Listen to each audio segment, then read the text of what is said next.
Bismillahirrahmanirrahim. Assalamualaikum warahmatullahi wabarakatuh. Firstly, I would like to introduce myself. My name is Roslee Uyob. I'm a senior lecturer at Politeknik Sultan Malaysia. So today, I will present my research.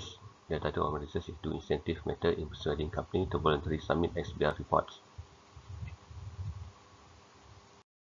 Financial reporting is a written document that communicates the financial position of the company. However, financial fraud or misleading information in financial reporting has always been a major concern among users. To monitor this surrounding scenario, the government has mandated the company submit a set of financial reports to the business register. This is to make sure that the company will honestly and follow all the rules of running a business. In Malaysia, the filing requirement is enacted under Section 259, Section 1 and Section 259, Section 3 of the Malaysian Company Act 2016. Under this Act, the representative responsible for the company will be fined not more than RM50,000 if the filing is not completed within a specific time. Filing submission was previously handled manually using a paper-based approach. However, in keeping with contemporary technical development, the filing procedure has shifted to digital electronic reporting form in order to simplify and streamline the overall filing submission process. However, most of the companies only utilize the traditional electronic format to submit their financial report to the business registrar. This traditional electronic format, for example Word, PDF, commonly have restricted functionalities and will indicate copying and pasting error.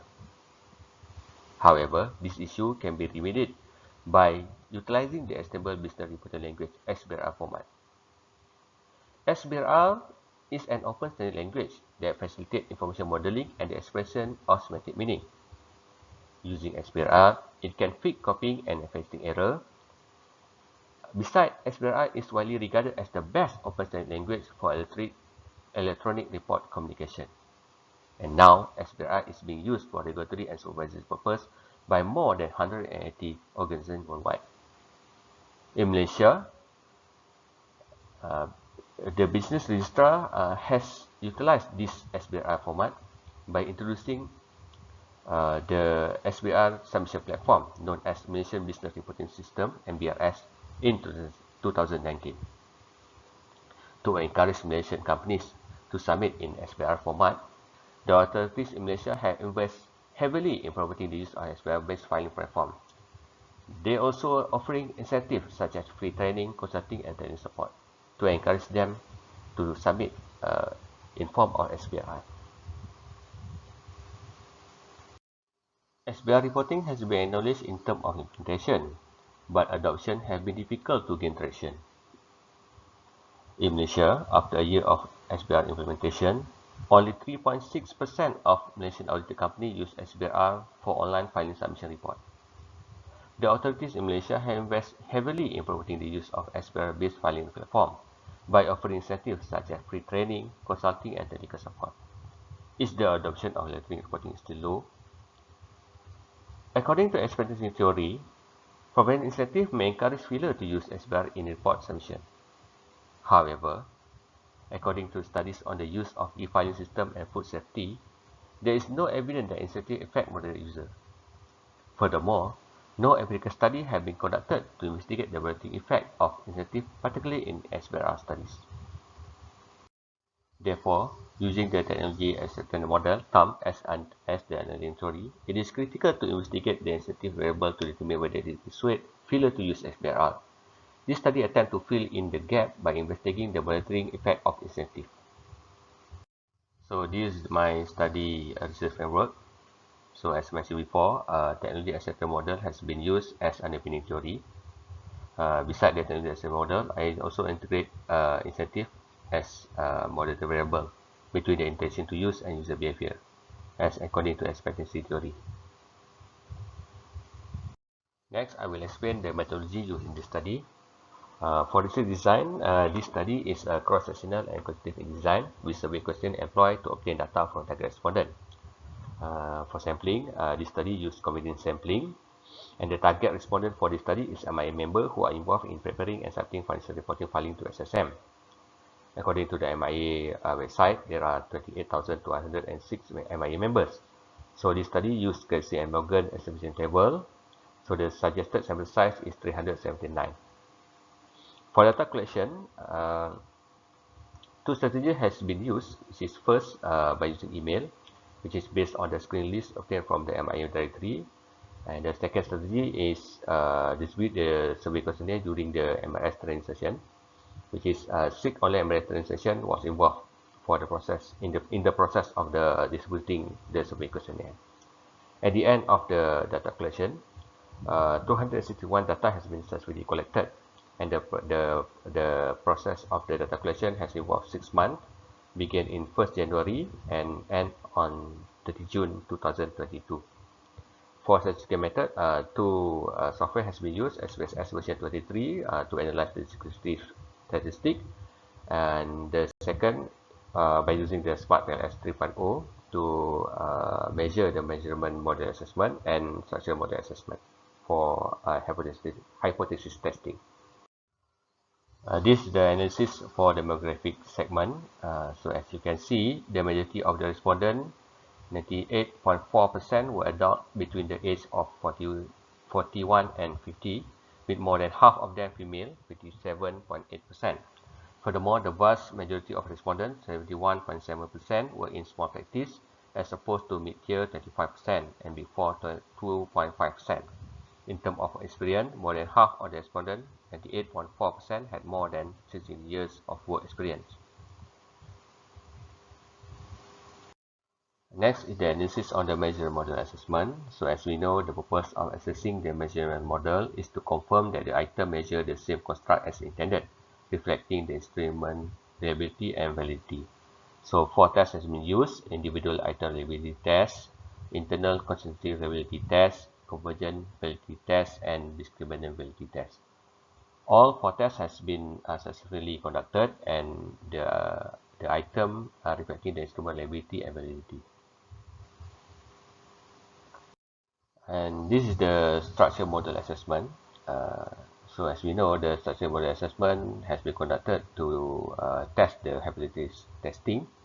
So structure model assessment has been tested by running a 5,000 bootstrapping sample of 237 cases to obtain the significance of the sparse coefficient for the structure model.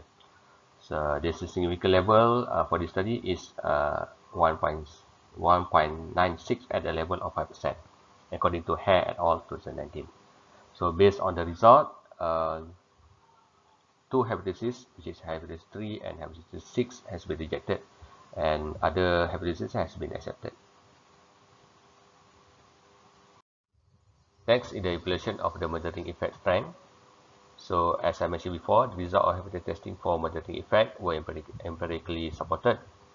Besides, the result of this study hypothesis are also proved by the changing of the R-square value when it measured with other study construct. The R-square value for the user behavior construct has been found to increase from 0.385 to 0.397. For the effect size, this study found that the moderating effect is 0.009, which indicates a weak effect size according to Cohen 1988. Even though the moderating effect has a weak effect size, it does not necessarily suggest that the effect is unimportant. Next, for discussion section, according to Edison 1985, intention alone cannot be directly translated into actual behavior in action. However, XBRL user behavior can be predicted based on the failure intention to use XBRL filing. It has been empirically proven by the finding of this study, which found that intention to use has a significant influence on the behavior of using XBRL filing through MRS and supporting H1. The data analysis also show that changing the intention to use by 1% can increase 0.566% of the user behavior, indicating a strong influence. This is consistent with many psychology theories such as theory of reason, theory of climate behavior, and time theories, which is according to these theories, intention is a strong predictor of behavior. Despite the fact that the result of the moderating effect for instance indicate a small and too weak effect size, which is 0.009, the importance of this factor in explaining the user behavior of XBRL filing cannot be ignored because the result according to S2 was statistically significant. The increase in R-square value when the validating variable is present suggests that incentive strengthen the positive relationship between XBRL filing through MRS and user behavior. However, since the effect size was remained to be too weak, there may be other or additional factors such as moderating or mediating factors that can influence R-square which are beyond the scope of this study. Consequently, it is proposed that future study investigate these intervening factors. From the authority responsibility, particularly SSM, it is proposed to implement a strengthening strategy to encourage XBRL filing by improving the current incentive. Although Elias, a study suggests that one of the factors that influence intention to adopt XBRL is attitude, this study shows little indication that attitude has a significant influence on the intention to file XBRL.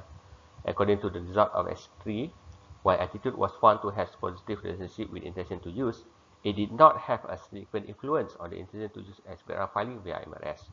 Nonetheless, the outcome of this study were in line with the finding of Chauhan and Goswami in 2015, who discovered the effect of financial reporting preference attitude on the intention to use XBRL in North India. The insignificant effect of attitude toward intention to use XBRL filing using MRS in this study could be attributed to the comfort factors. Since the majority of respondents in the study have more than 10 years of experience, it is believed that they are really knowledgeable and at ease with previous system. As a result, even though they recognize the benefit of XBRL filing, it appears that their intention to utilize them has not increased. For the effect of perceived usefulness and perceived ease of use on attitude, only the latter was found to have significant influence, whereas perceived usefulness did not match the result of S6 and S7. This can be said that feelers in Malaysia are skeptical about the usefulness and actual benefit of XBRL filing through MRS usage. Thus, an effort must be made, notably by SSM, to prove that MRS was a better system over the preceding system. In terms of perceived usefulness, this study found that perceived usefulness has a significant influence on the intention to use XBRL filing through MRS, hence supporting S4. According to data analysis, changing the perceived usefulness by 1% can increase the intention to adopt XBRL filing by 0.293%. This is aligned with time theory, which claims that perceived usefulness has a major impact on intention to use. Nevertheless, the significant effect of perceived usefulness on intention to use in this study, which is 29.3%, was lower than the study finding of Elizabeth in 2013, which is 64.7%. This could be because developing countries such as Malaysia are less aware of the potential benefit of XBRL than developed countries such as Europe.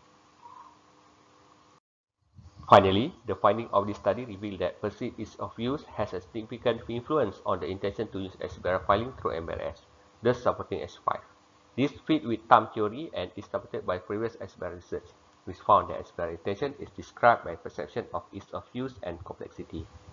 Moreover, this study also found that perceived ease of use has a considerable influence on the intention to adopt XBRL filings. According to data analysis, changing the perceived ease of use by 1% can increase the intention to use XBRL filing by 0.468%. Thus, perceived ease of use was an important indicator of increased intention to use XBRL filings. Moreover, enhancing perceived ease of use will result in significant improvement in the perceived ease of use of XBRL filing. As shown in S5, a 1% of increase in perceived ease of use factor can increase the perceived usefulness of XBRL filing via MS by 0.599%. Conclusively, this study achieved its objective by empirically demonstrating the monitoring effect of incentive on the relationship between intention and user behavior to use XBRL filing for filing purposes. According to the finding of this study, incentives strengthen the positive relationship between XBRL filing through MRS, intention to use, and user behavior. This study also demonstrates that intention to use has a significant influence on XBRL filing through MRS user behavior. Furthermore, only perceived usefulness and perceived ease of use has a significant influence on the XBRL filing intention, whereas attitude does not. When it comes to the effect of perceived usefulness and perceived ease of use effect on attitude, only perceived ease of use has a significant influence, but not perceived usefulness. Finally, perceived ease of use was found to have major influence on perceived usefulness of XBRL filing through MRS. The study finding revealed a number of theoretical applications that contribute to the body of knowledge. This study provides implication by explaining feelers XBRL user behavior from the user, which is individual, rather than business organization perspective. Even though there have been a few XBRL studies conducted on user viewpoint, they appear to be restricted in comparison to organizational perspective.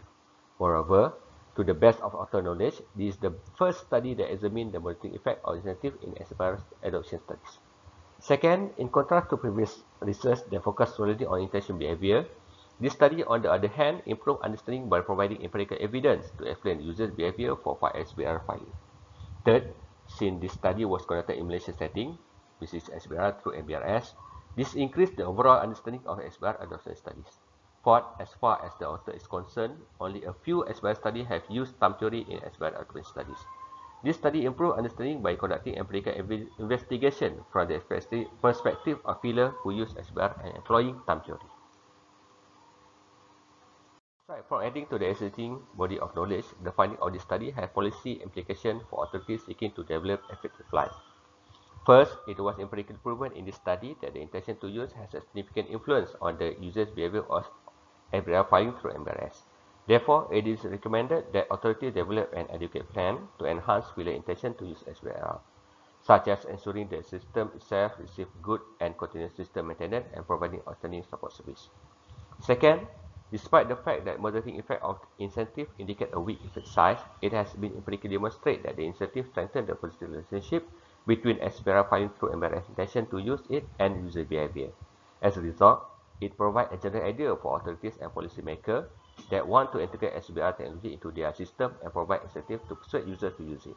In addition, incentive can also increase user intention to try out newly deployed technology, as according to Romani et al. In 2015. Thus, providing incentive is a suitable strategy during the first installation of new SBR system. Nevertheless, the incentive must be linked with the user interest as well as the features and capabilities of the purchase system in order to accomplish the goal. This is done to ensure that the user perceives the incentive and motivate to engage in a behavior. Third, the study found that only perceived usefulness and perceived of use has a significant influence on the intention to use SBR filing, whereas attitude does not. However, as compared to perceived usefulness, the perceived ease of use factor was found to have a greater influence on SBR filing intention. Furthermore, perceived ease of use also exposed to have a significant influence on attitude and to be a key predictor of the perceived usefulness of SBR filing. Hence, boosting the perceived ease of use factor is crucial for growing the adoption of SBR filing. Authorities should guarantee that the procedure for submitting SBR filing is consistent and less complex. Moreover, it is a good approach if different authorities can collaborate by offering a single-stop submission using the same platform. This increases its perceived usefulness, which may attract filler to use SBR filing for filing submission. Lastly, for limitation and suggestion for future research, this study has several limitations since the sample was selected using convenience sampling due to restriction in obtaining MIA member detailed information. As a result, author judgment exists, which may involve bias in the process of distributing questionnaire to respondents. It is suggested that future studies use the systematic probability sampling method to increase data collection if this information can be gathered. This study also focused on SBR's research in developing countries, which is in Malaysia context. It is therefore suggested that future research focus on other countries, including developed countries, to enhance the understanding of regulatory incentive in SBR study context. That's all for my presentation. Thank you for listening. Assalamualaikum warahmatullahi wabarakatuh.